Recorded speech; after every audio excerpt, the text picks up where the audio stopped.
Olá pessoal, tudo bem? Sejam muito bem-vindos para mais um vídeo aqui no meu canal Observatório ADR. Tudo bem, pessoal, com vocês? Como é que vocês estão? Pessoal, hoje vamos dar continuidade, à nossa próxima aula do livro de Enoque, Rapidamente vou falar, sobre a questão da segunda parábola, que é uma visão que Enoque tem acerca do reino do Messias e os novos céus e a nova terra. Todo o livro de Enoque é, na verdade, um repeteco, de condenação, salvação, justificação, destruição, visões, dos justos, dos ímpios. Sempre ele fala de uma forma diferente, de forma peculiar, cada capítulo, que é para nos revelar uma mesma mensagem e um foco que a gente tem que ter ao ler o livro de Enoque. É um livro muito grande que poderia ser um pouco menor, mas ele está desse jeito, tem vários capítulos, mais de 100 capítulos, justamente porque ele precisa ter uma exatidão no caso, como posso dizer, uma prospecção, uma propiciação de termos que justamente nos façam lembrar de assuntos que a Bíblia aborda nos profetas. Todos os profetas, a mensagem é a mesma, arrependimento. E o livro de Enoque, o resto do meio para o fim também vai ser arrependimento, igual. Tá? Claro que algumas visões ele vai ter e tal, e algumas dessas visões nós já entendemos pela própria Bíblia. Por isso sabemos que o livro de Enoque é um livro inspirado e deve ser lido sim, estudado nos nossos dias. Eu estou sendo só um guia para vocês aqui, tá? Eu só vigio, partes principais do livro que me chamam a atenção, eu acho que tem relevância comentar aqui, comento. Mas cada dúvida que vocês tiverem, sugestão de vídeo, eu falo sobre esse capítulo aqui, eu li, eu baixei, seguindo o link que você colocou aqui na descrição, eu quero que você tire uma dúvida sobre esse capítulo aqui, essa expressão aqui, o que é? Eu vou estudar e fazer um vídeo só sobre aquilo, tá? Tem vários inscritos meus que sabem, um comentário só, já fiz vários vídeos. Então, assim, a segunda parábola, a partir do versículo 4, aqui do capítulo 45, ele fala que Cristo ele julgará, enquanto os espíritos estiverem se fortalecendo no seu corpo glorioso, após serem poupados da destruição para o recomeço de todas as coisas. Ou seja, ele está falando aqui da estrutura corporal dos seres humanos, talvez, esteja se referindo a isso, após receberem a glória de Cristo. Vamos ler o versículo. Naquele dia o Messias se sentará sobre o trono de glória e escolherá suas condições e suas incontáveis habitações. Ou seja, diz escolherá, mas selecionar também, as suas condições. Ou seja, ele vai ver quem está santo e naquele momento ele se guardou puro de qualquer mancha. Isso a gente lembra naturalmente de Apocalipse capítulo 22, versículo 14, onde fala aqueles que se lavam nas vestes do Cordeiro guardam os mandamentos. Depende da sua versão, tá? Eu prefiro a versão que diz eu guardo os mandamentos, que é a Almeida, revista corrigida de 1914, mais antigas, e a Almeida corrigida fiel. Vamos lá. Naquele dia o Messias sentará sobre um trono de glória, colherá suas condições e suas incontáveis habitações, enquanto seus espíritos neles serão fortalecidos, quando eles virem meu eleito, pois esses fugiram por proteção para meu santo e glorioso nome. Então a gente está vendo aqui que se refere à ressurreição dos mortos e refere também à glorificação dos justos. Não fala da condenação aqui, mas fala, mas de forma bem indireta. Então assim, a gente tem o versículo 5 que diz o seguinte, que o céu será renovado, a glória de Deus iluminará toda a terra, referência a Apocalipse 21, 23, que fala basicamente a mesma coisa, tá? Que o sol da justiça brilhará e não precisará de lua ou de sol, porque a glória do Senhor é que resplandecerá toda a cidade. O versículo 5, diz o seguinte, naquele dia farei com que meu eleito habite no meio deles e mudarei a face do céu, e abençoarei e o iluminarei para sempre. Eu também mudarei a face da terra, a abençoarei e farei com que aqueles a quem elegi habitem sobre ela. O versículo 6, está falando aquele que eu elegi, não é aquele que eu fiz, herdeiro, eu predestinei, muito pelo contrário, tá? São pessoas que ele elegeu porque se mostraram retas, muito pelo contrário, seguiram a retidão, porque foram predestinadas, tá? O texto não está falando sobre isso. Lembrando que o texto hebraico não existe o verbo permitir, somente o verbo fazer, dependendo da conotação, a gente no português não entende, né? Que às vezes quer dizer permitir, mas um judeu ele entende naturalmente. Depende da circunstância, do contexto, do discurso, do diálogo, onde é que é usado os verbos, né? Farei, elegi, né?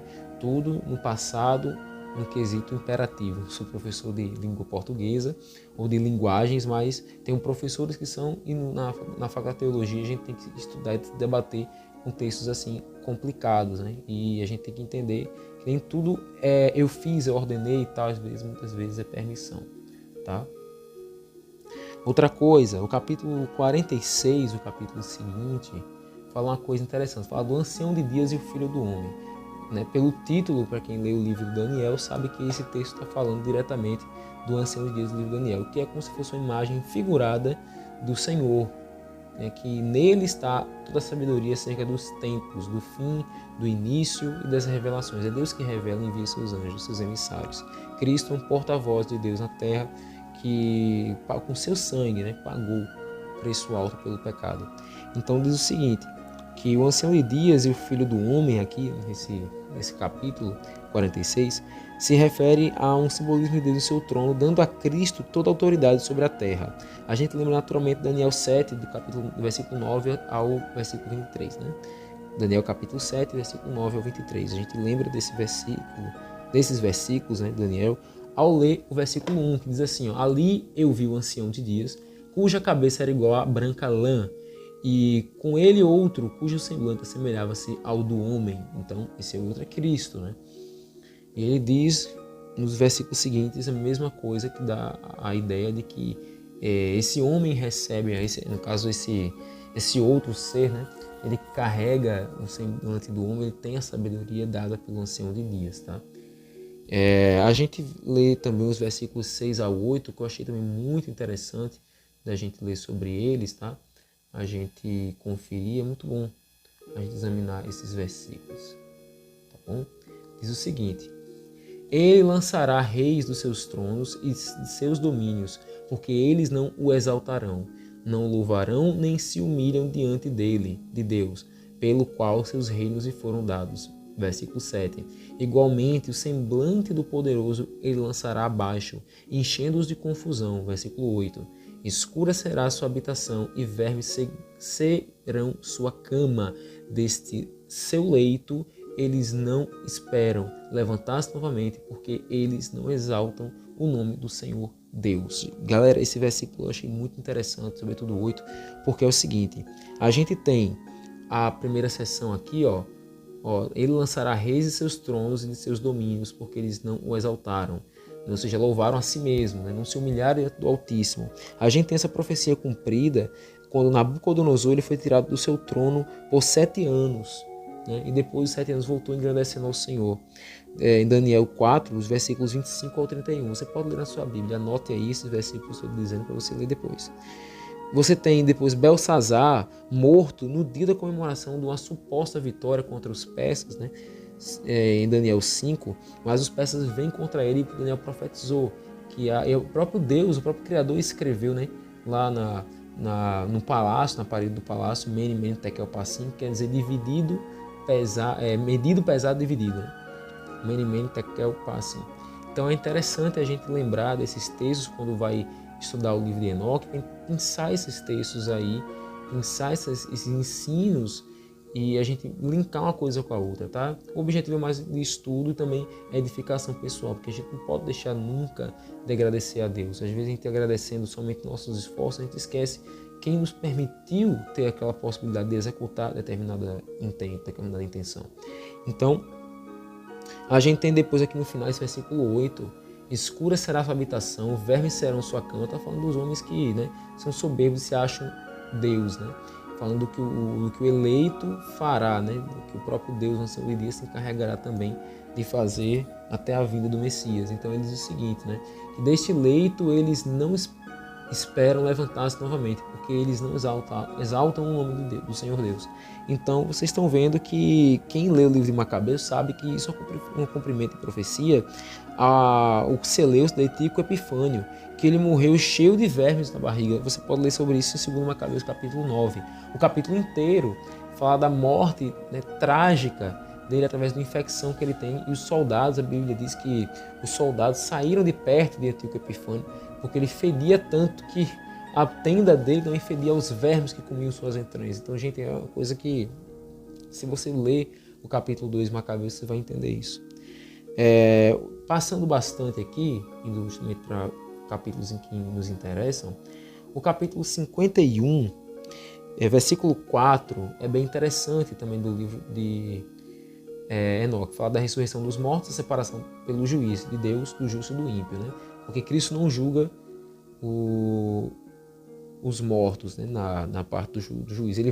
E vamos comparecer diante dele, como diz Paulo, mas Cristo ele vai nos aguardar, mas quem julgará serão os apóstolos, justamente pela prática, né, apostólica que cada justo teve perante o altar de Deus. E os ímpios serão já julgados, na realidade, segundo o juízo de Deus, de Cristo, né?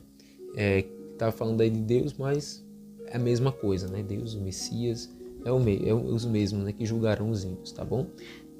Caso vocês forem ler, leiam com essa chave teológica aí na cabeça de vocês, tá bom? Que vai dar bem.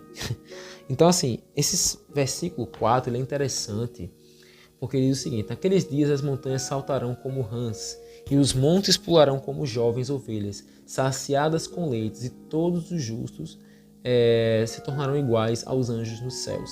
Está bem mais extenso, bem mais claro, bem mais objetivo esse versículo, do que se a gente for pelo menos pegar aqui na Bíblia, né? Tem até esse 1 aqui, esse 1, tá vendo? Como nota de rodapé para ovelhas. Essa nota de rodapé aqui justamente é falando dos Salmos 144, tá? 114 que diga, 144 nada, 114, né? O que engana a gente, isso aumenta a fonte.